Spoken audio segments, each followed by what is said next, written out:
Hey everybody, welcome to Precision Impact. My name is Dirk, and on today's segment, we're going to answer a viewer's question a little bit about timing of the baseball and making contact with it. And how does it determine pulling versus going up the middle versus going a little bit off field?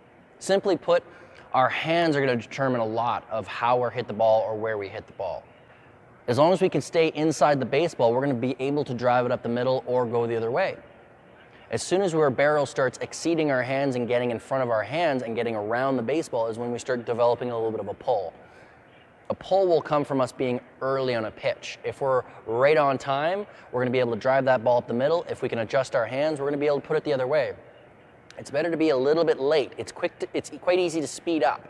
It's quite difficult to slow down, which is why you'll see a lot of hitters struggle with a slow pitcher on the mound. It's very difficult to slow your swing down. It's very difficult to adjust to that kind of speed, whereas a lot of people, somebody throwing quite firm, somebody throwing above average speed for that age group, people catch up. People will eventually make a really quick adjustment and start hitting that pitcher. So something we're just going to briefly show you guys today is just the difference in your hands, the difference that your hand placement can make when it comes to hitting a baseball. I've set an L screen up there specifically to give some feedback as to how we're hitting, or perhaps a bit of a visual for hitters to have. I want to be primarily trying to hit to the top right hand corner, if not the back of the screen. Anything to the left a little bit is going to be an easy roll over to the shortstop. Again, if they have a bit of a visualization while they're in the cage, all the better they're going to be once they transition out to the actual field.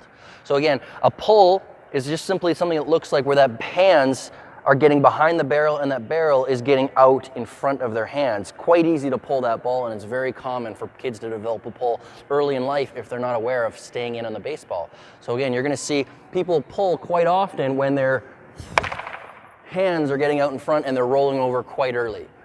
Something to fix that a little bit is to perhaps not necessarily change too much other than give them a little bit of direction to try and hit up the middle, and instead of letting them get back really quite far from the ball, have them move up a few inches, which is going to force them to stay inside the baseball.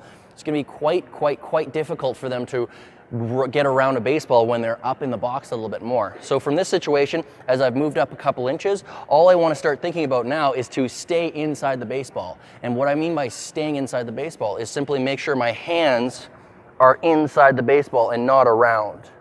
So on this next swing, I've moved up in the box. All I'm thinking of is trying to keep my hands inside the baseball, and the ball is now straightened up. Now we can play with a lot of different planes, but just simply direct them, simply make sure they're aware of what they're trying to do and to get away from that pull. A lot of the times for front toss, remind them that the first round of front toss perhaps is completely off field. You're trying to stay inside on everything. If the ball's not moving on a tee like this, it's quite simple to remind them to stay in on the baseball. We want to try to drive that ball to the back of the screen.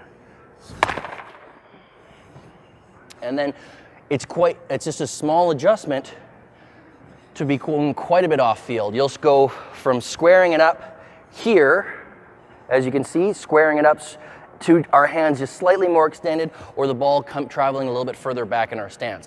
That's what's going to allow that ball to go off field naturally without changing the swing whatsoever. It's just a matter of when you're making contact. Again, if we're making contact early, we're pulling. If we're making contact square, it's going to go up the middle. If we're just a little bit late, you're going to notice that ball traveling to the right side of the field. So just remind them, stay inside the baseball and watch that ball travel the other way whenever they choose to.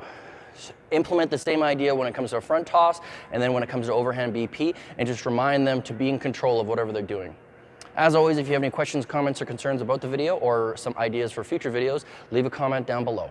Thanks.